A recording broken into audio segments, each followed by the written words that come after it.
In today's video, we'll discuss about the top 5 things that I believe that a DPO must take care of in order to avoid a breach or have a breach with minimum impact. Welcome to my YouTube channel where you have been finding new content on data privacy on a daily basis. We have been discussing about the role of a DPO, its responsibilities in different sizes of companies and under different jurisdictions. And now today we are going to talk about the role of a DPO and the top 5 things that we think are important for him to do so that he is able to maintain or avoid a data breach in his organization.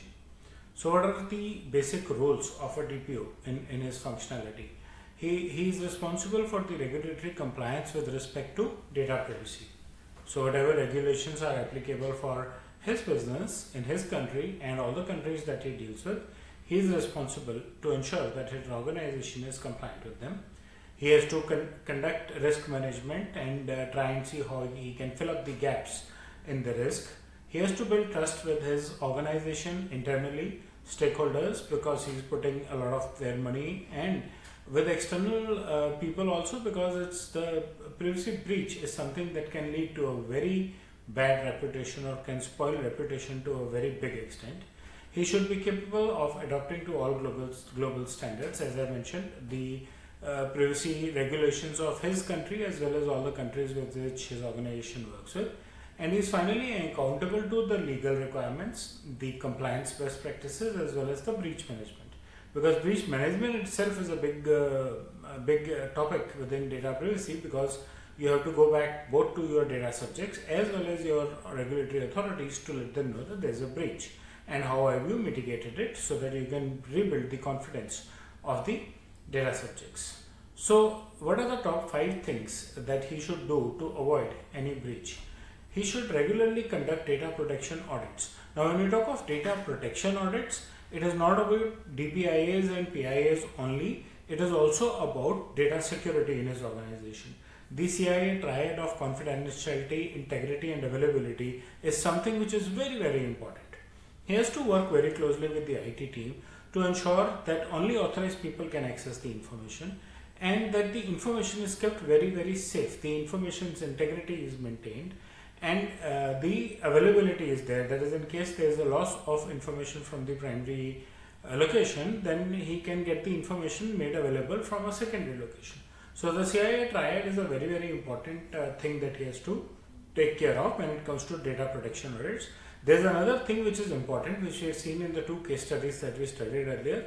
The upgrades on his operating systems in terms of firewalls, in terms of switches, in terms of all the network environment, he has to be up to date with them. He has to ensure that every setup is kept up to date with each of these informations. So data protection audits are something which is very important for him. He should develop and maintain an incident management plan. The incident management plan should be something like an auto detection of an incident, and then he has to be ready with his team so that he can study it and qualify whether it can be integrated or it can be made or called a breach.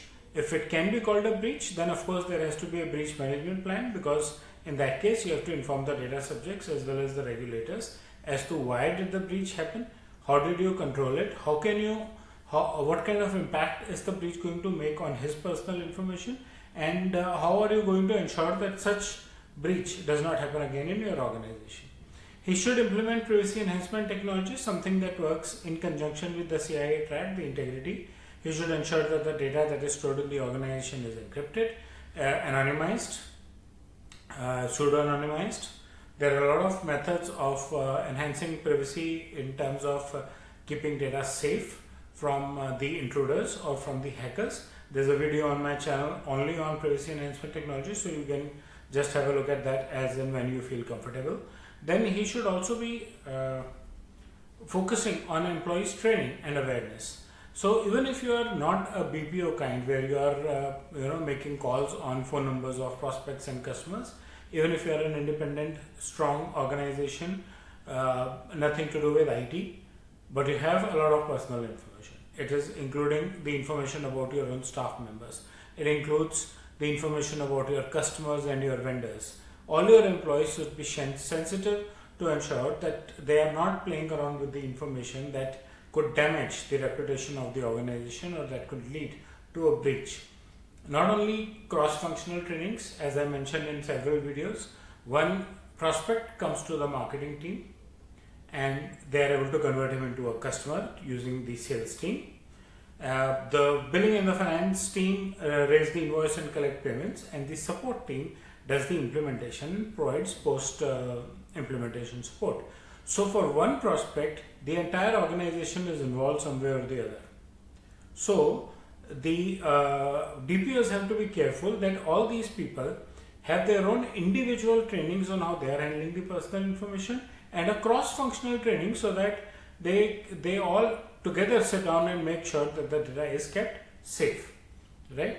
And apart from training, there are supposed to be time to time awareness sessions within the organization so that people are reminded of that how they have to keep the personal information safe. These awareness sessions need to be dynamic, need to change regularly. The posters, the danglers on the walls of the office need to be updated regularly so that people don't lose interest in what they are doing. And the DPO himself has to stay updated on regulatory changes, because if there are changes and he is not aware of, then he might end up complying to something which is outdated, not required, right? So he has to be always in touch with all the compliance needs as per his own regulations, his own country, and if in case it is beyond his country, then he should be prepared to be compliant with outside countries also. So that's about the role of DPO as well as the critical functions that I personally feel that a DPO should adopt all through his job to ensure that the data breaches are minimized and their impact is further minimized if unfortunately there are any breaches. I hope you like the content, so please press the bell and the like icon. Subscribe to my YouTube channel and share your feedback in the comment section. Thank you.